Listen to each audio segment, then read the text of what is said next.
Bismillahirrahmanirrahim. Assalamualaikum warahmatullahi wabarakatuh. Syukur alhamdulillah kita panjatkan kehadirat Allah Subhanahu wa taala.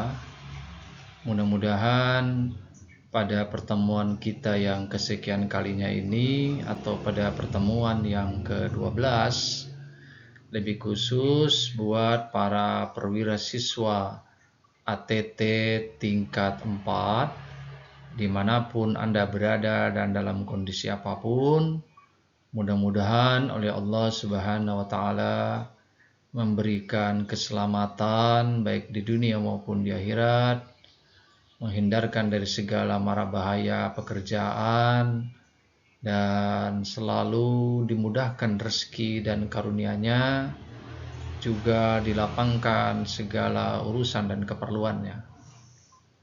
Baik kepada para siswa yang saya hormati dan saya banggakan, tibalah kita pada topik pembahasan kita mengenai penataan air balas pada stabilitas kapal.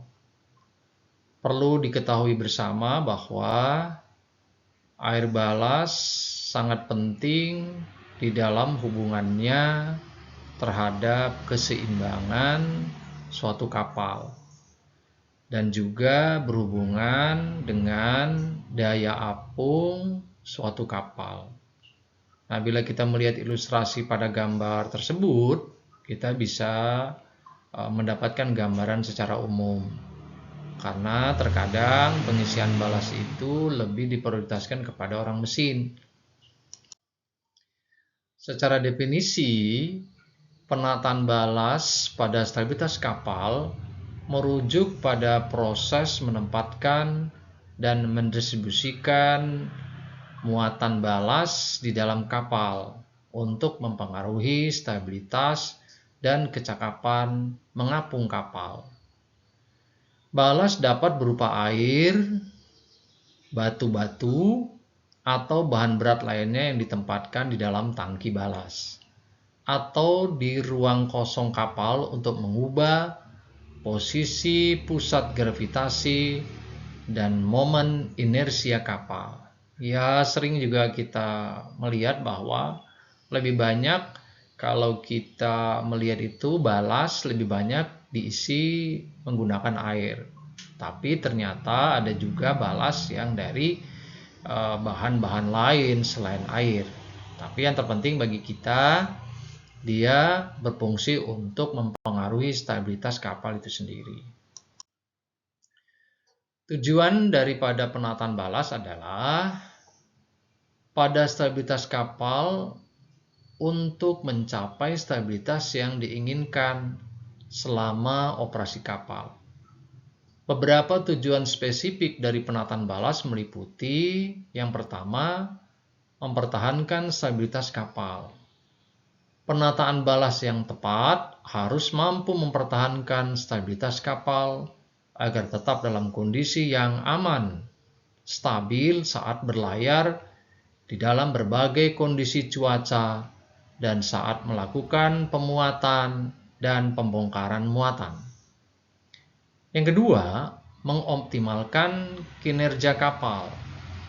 Dengan menyesuaikan distribusi balas, kapal dapat dioptimalkan untuk meningkatkan kecepatan, maneuverabilitas, efisiensi bahan bakar, atau karakteristik lainnya sesuai dengan kebutuhan operasional. Jadi, tujuan daripada penataan balas itu, sebagaimana tadi sudah disampaikan, adalah terdiri dari beberapa poin. Ini adalah gambar daripada jalur penataan balas yang mungkin orang mesin juga lebih spesifik memahaminya.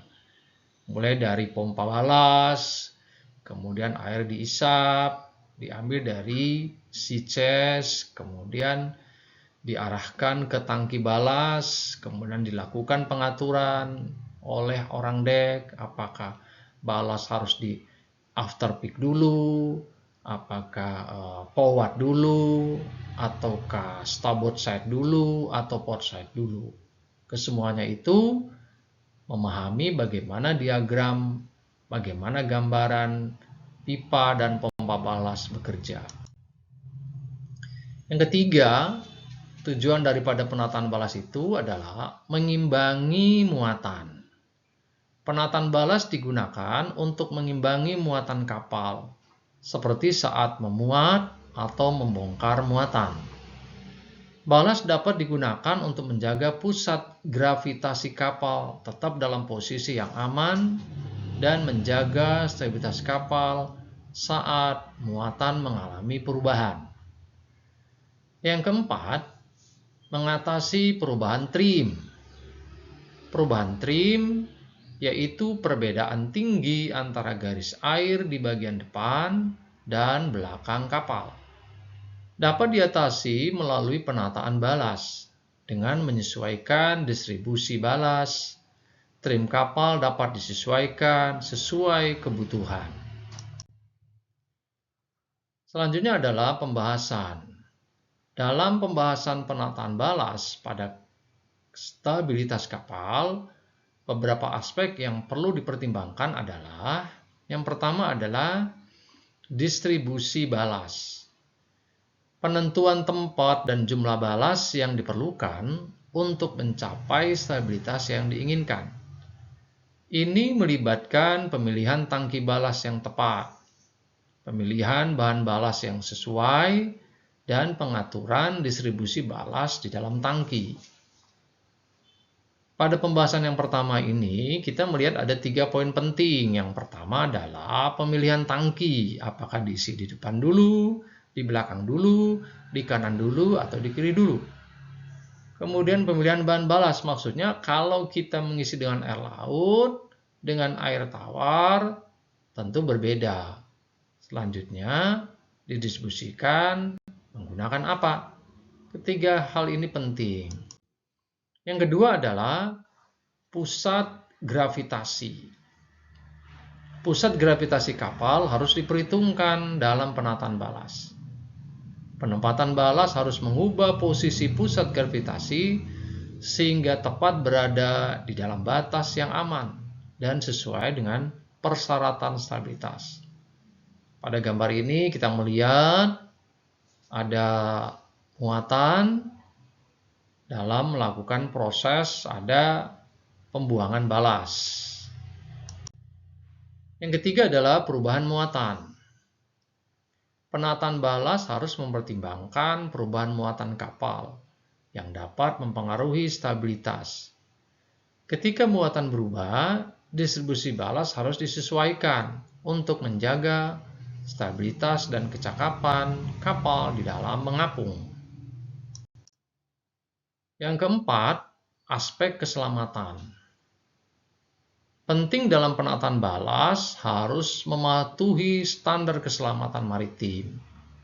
Hal ini meliputi peraturan mengenai stabilitas kapal, ketahanan struktur kapal, dan keandalan sistem balas. Baik, tibalah kita pada pembahasan penataan balas yang berhubungan dengan stabilitas kapal pada suatu kesimpulan. Karena penataan balas pada stabilitas kapal adalah proses penting dalam memastikan kapal tetap stabil, aman, dan efisien selama kapal melakukan operasi. Dengan menggunakan balas secara bijaksana, kapal dapat diatur untuk memenuhi persyaratan stabilitas yang diinginkan, mengimbangi muatan, mengatasi perubahan trim, dan mengoptimalkan kinerja kapal. Penting untuk mempertimbangkan distribusi balas yang tepat, posisi pusat gravitasi, perubahan muatan, dan aspek keselamatan dalam proses penataan balas. Dengan demikian, penataan balas yang baik akan memberikan kontribusi yang signifikan terhadap stabilitas dan kecakapan kapal saat dia mengapung di lautan atau di perairan di mana kapal itu melakukan sebuah perjalanan. Nah, Oleh karena itu, kepada para perwira siswa teknik tingkat 4 yang saya banggakan dan saya hormati, hubungan antara penataan balas dan salibilitas kapal sangatlah erat dan sangatlah penting.